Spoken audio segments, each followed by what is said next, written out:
శ్రీ కాశీ విశ్వేశ్వర అన్నపూర్ణాదేవి ఆలయాలు చారాల. ఈ గ్రామం చౌడేపల్లి నుండి 3 కిలోమీటర్ల దూరములో పలమనేరు రోడ్డులో ఉంది. పూర్వం కేరళ రాజుల కాలములో ఈ గ్రామం చేరన్గా పిలువబడి, అనంతర కాలములో చతుర్వేదములు నేర్చిన మధురాంతకుని బృందమునకు మంగళంగా ఇవ్వబడి మధురాంతక చతుర్వేది మంగళంగా పిలువబడినది.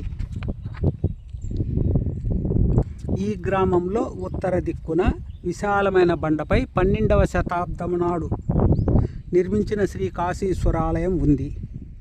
ఆలయం అద్భుతమైన దక్షిణముఖ మంటపంతో కలిసి ఉండి స్వామివారు పూర్వాభిముఖముగా ఉన్నారు.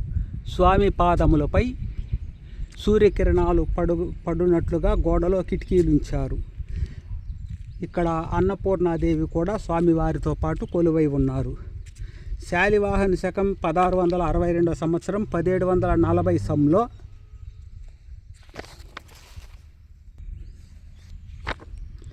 సుగుటూరి చిక్కరాయలు ఈ ఆలయాన్ని పునర్నిర్మించి విగ్రహం ప్రతిష్ఠించి దేవమాన్యములు ఇచ్చి పూజలు కొనసాగించారు. గ్రామానికి పురాతన కాలము నాటి కోట ఉంది. ఆలయ ప్రాంతంలో గతంలో ఈ గ్రామం ఉండేది. అయితే గ్రామం పెనుమార్పులతో నేటి స్థానంలో నిలిచింది. ఇక్కడ ఆలయంలో రథసప్తమికి 3 రోజుల ఉత్సవాలు జరుగుతాయి. నైరుతిలోనూ ఈశాన్యములోనూ 2 కోనేరులు ఉన్నాయి.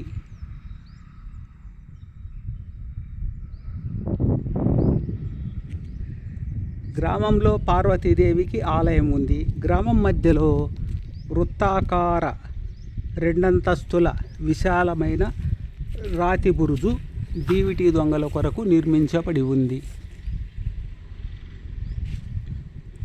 శాలివాహన శకం 1662 సంవత్సరం క్రీస్తు శకం 1740 సంవత్సరంలో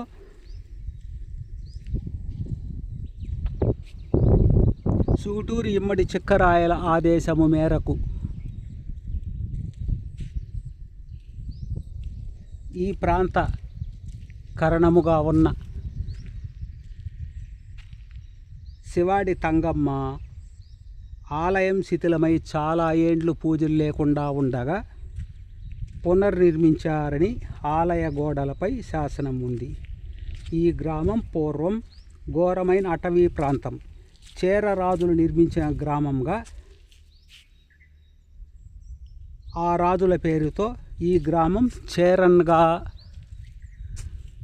తరువాత కాలంలో చేరాలగా రూపాంతరం చెందినది.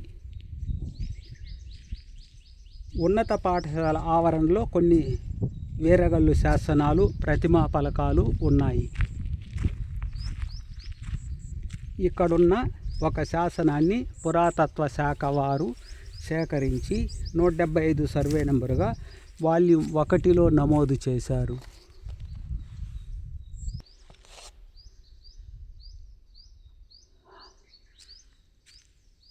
ఆలయంలోని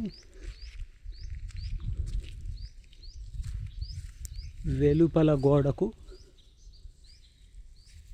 చెక్కిన అద్భుతమైన శిల్పాలు,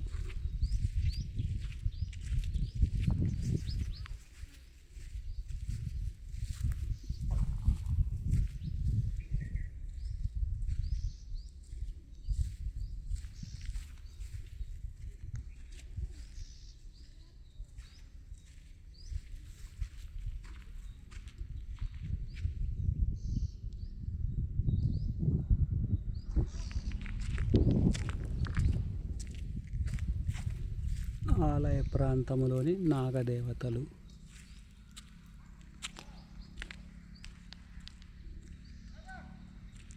ఆలయ ప్రాంతంలోని ధర్మసత్రము,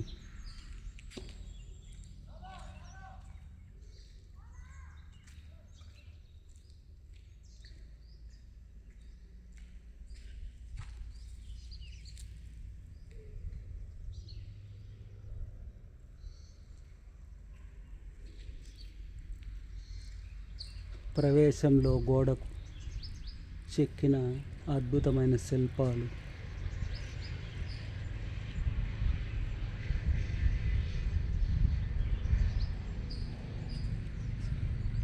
ప్రవేశ మండపం.